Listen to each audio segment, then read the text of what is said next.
আছে Google Aris Google urgent emergency passport visa ticket emergency লাগাই ঠিক আছে দেয়া ঠিক আছে ইমার্জেন্সি ভিসা পাসপোর্ট টিকিট ঠিক আছে গুগল সিগুলা জলদি বাড়ান তাইলে আমার দোকানে যাবো ঠিক আছে টিকিট আর পাঠান ঠিক আছে আজকে হালকা লিখতে ঠিক আছে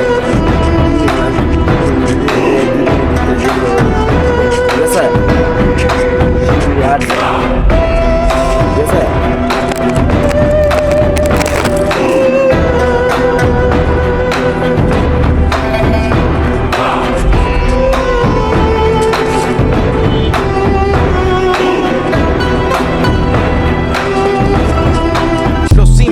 Lo hicieron otra vez.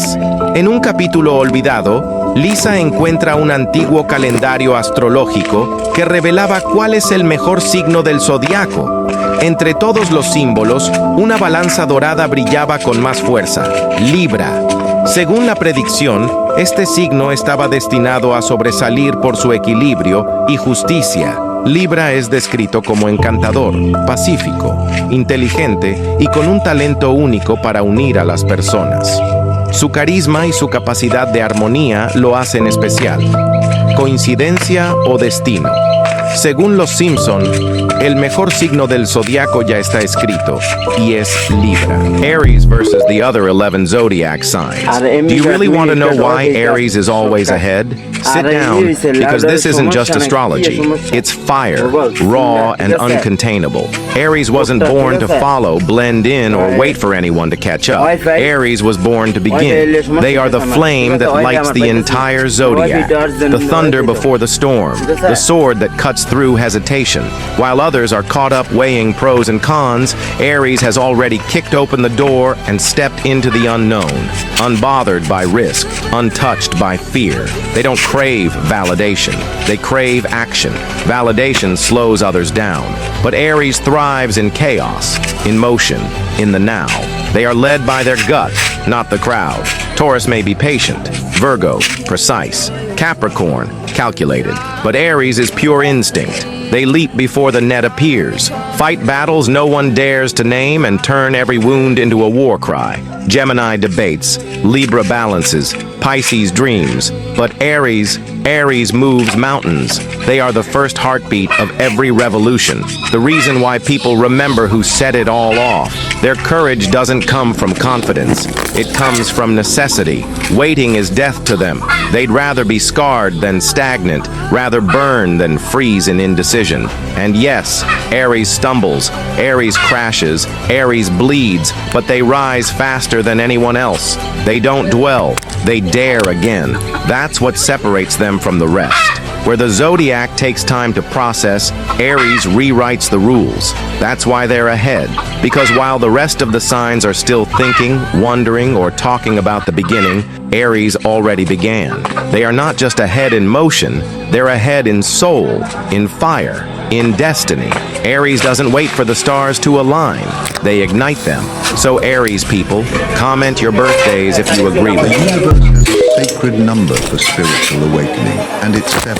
7 is not just a random number. Its vibration is reflected everywhere in the design of reality. 7 chakras, 7 days of the week, 7 colors in the rainbow, 7 notes in music. Even your body renews itself in 7-year cycles. So if you've been feeling like you're stuck between the old you and the new you, it's because you're stepping into a 7 cycle, the number of inner growth, truth, and alignment. Tonight, write down 7 times, I am aligned with my highest self.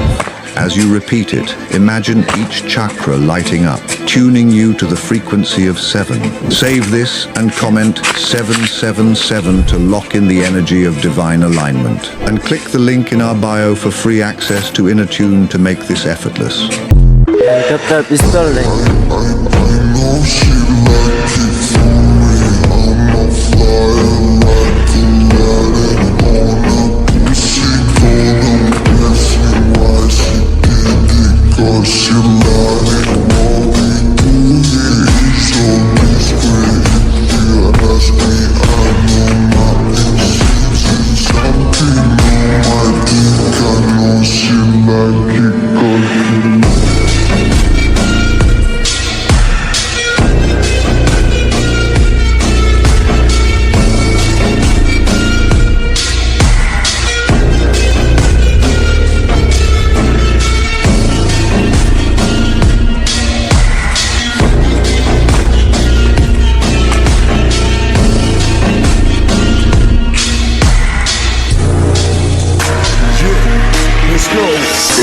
लाची जादू प्याली चाय चाय खानदानी दौलत दुबे में उड़ाए उड़ाए इधर लाची जादू प्याली चाय खानदानी दौलत दुबे में उड़ाए बाहर निकले भाई की बुलेट पे हम सबको बोलते मियाँ भाई नवाबों की बस्ती शेरों का है नाका कुतुल्ला पर मेरा है इलाका मलक पेड़ो या तरना का हर तरफ मियाँ भाई का डाका यादो भाई सबको पिलाते हैं मीरानी चाय ने पीते जी हम शराब भाई हानिकारक है इसलिए भाई सुनो सुनो सुनो मलेश भाई सुबह सुबह होना ना हरी भाई पेट भर के डब्बे को निकले गुड़ गरम होना भाई इसलिए पब्लिक बोलती है Once upon a time, there was a king.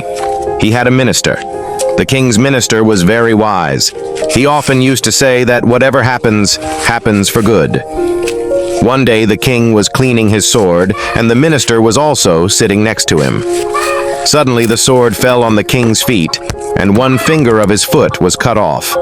Just then the minister said, "Whatever happens, happens for good." The king was very angry on hearing this. He asked the minister that, "My toe finger is cut off and you are saying that it has happened for good. What is good in it?" The king got angry and ordered the minister to be imprisoned in jail. The minister did not feel sorrow for this, and while leaving for jail he again said, "Whatever happens, happens for good." 2 months passed after this incident. One day the king went for hunting with his soldiers. Riding on horses, they all went inside the forest. The king, while chasing a deer, went more into the deep forest and got separated from his soldiers. However, he could not catch the deer, but he lost his way and got lost in the forest. He then started looking for a way out of the forest. Suddenly, the king was surrounded by a group of tribals living in that forest. They did not know who he was, so they captured him and took him to their tribe. Those tribals were looking for a human whom they could kill and sacrifice to appease their deity. The king was pleading them to release him, but those tribals did not understand the language of the king. They started playing drums in happiness. They bathed the king, dressed him in new clothes, put a rosary of flowers around his neck, and made him ready to be sacrificed. Just when they were about to kill the king, the head of the tribe saw that one finger on the king's foot was missing. Seeing this, he ordered all the drums to be stopped and declared that this man could not be sacrificed because he was incomplete. If an incomplete human were sacrificed, the deity would become angry instead of being happy. So they decided to release the king. The king happily returned to his palace. After coming back, he reflected that if one finger of his foot had not been cut off, those tribals would have killed him. It meant the minister was right. Whatever happened, happened for the good. He ordered the soldiers to release the minister from jail, restored his position, and asked, "Minister, tell me that my finger was cut on that day, and it happened for my good. I have understood this, but you were jailed for 2 months and had to suffer so much. What good happened to you?" The minister smiled and said, "My lord, I was your prime minister, and I used to be always with you. Had I been not in jail, then I would have been with you that day also. They left you after seeing your one cut-off finger. But sir, my body was complete, and if I was with you, they would have definitely sacrificed me. That's why it was good that I was not with you that day and was in jail. It saved your life and saved my life also. That's why I always say that whatever happens, happens for good. There are times in our life when we feel that something really bad is happening to us, or that something should not have happened. But after some time, if we look back, we feel that whatever happened at that time happened for good. In fact, we try to judge each event with our intelligence, but in reality, our intelligence is also limited. We cannot judge the fairness or unfairness of any problem with our limited intelligence. The whole world is based on karma. He who does good deeds gets happiness, and he who does bad deeds gets sorrow. So if you are going through a sad phase, always remember that your bad karma is being spent, and nature is taking you towards progress all the time by giving you the fruits of your bad karma. Therefore, remove the thought from your mind that anything bad can happen to you, and always remember that whatever happens, happens for the best. If you find value in this story, please like, share, and comment below. Stay blessed. Which flower represents your birth month, January?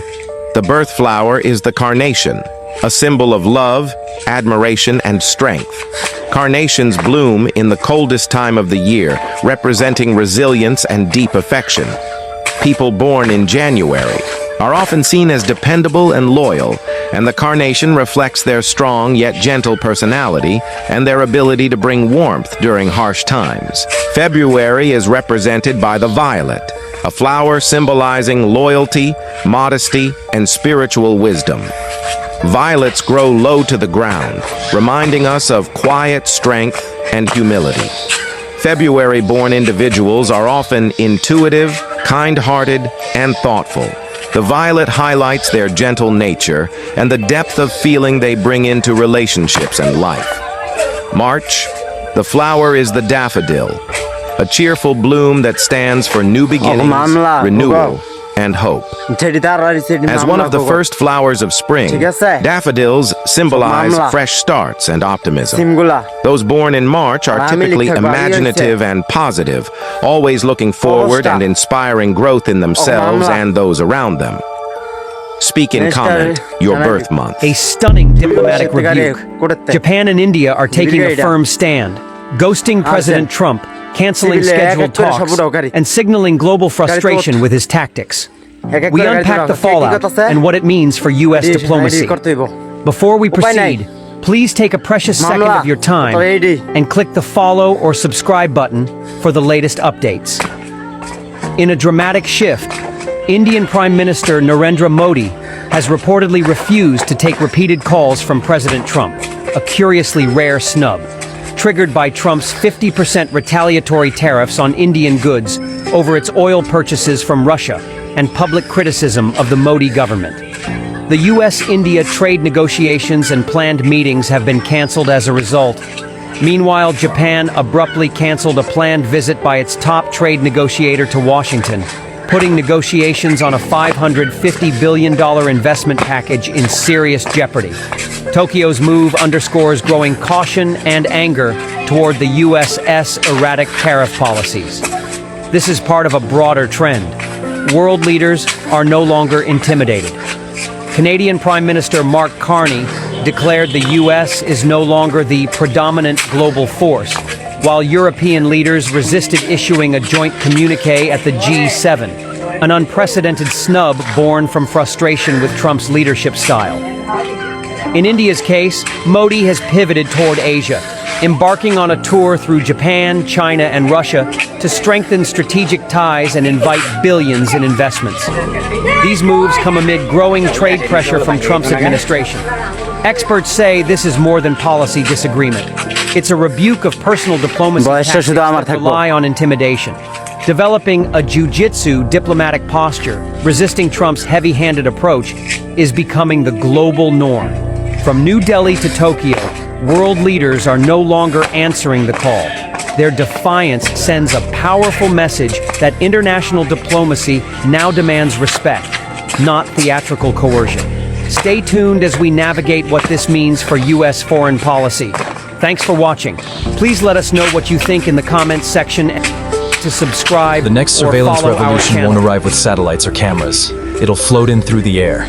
Developed with DARPA funding, Smart Dust is a swarm of microscopic sensors. Each swarm with a grain of sand. These devices can detect motion, light, sound, and even biometric data without ever being seen. Once dispersed, they form a wireless mesh that can track you in real time from your breath to your location. The military uses it for battlefield intelligence. Corporations are testing it for behavioral monitoring.